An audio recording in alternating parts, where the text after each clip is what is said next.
જામનગર જિલ્લાના પંચકોશી એ police station વિસ્તારમાં જામનગરથી Kalavad road ઉપર વિજરખી ડેમની બાજુમાં મોગલ માતાના મંદિર પાસે જ એક જીપ કંપાસ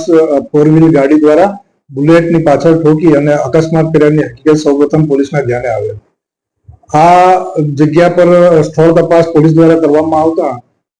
પાછળથી વધારે જોરથી ઠોકેલાની હકીકત હોય અને સ્થળ તપાસમાં થોડું શંકાસ્પદ જણાતા પોલીસ દ્વારા તે દિશામાં તપાસ કરતા આ જીપ કંપાસના માલિક છે અક્ષય છગનભાઈ ડાંગરિયા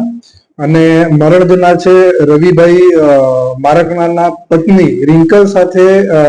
આ અક્ષય છગન ડાંગરિયાને આડા સંબંધ હોવાની હકીકત ધ્યાને આવેલ. ત્યારબાદ આ કામના ફરિયાદી છે ધીરજલાલ મારકણા, જે મરનાર રવિભાઈના પિતા છે, તેમને પણ પોતાની ફરિયાદની હકીકતમાં એવી હકીકત જણાવેલ કે આ જે આડા સંબંધની હકીકત તેમને ધ્યાન પર હોય તેમને તેમના વહુને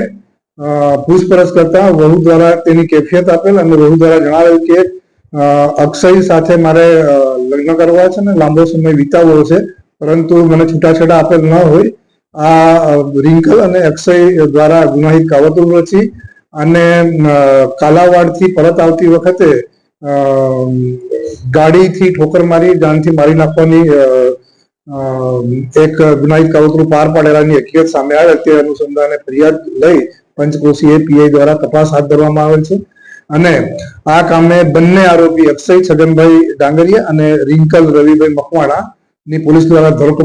ધરપકડ કરવામાં આવે છે અને આગળની તપાસ હાલ પંચ પોલીસ સ્ટેશન કરી રહ્યા છે.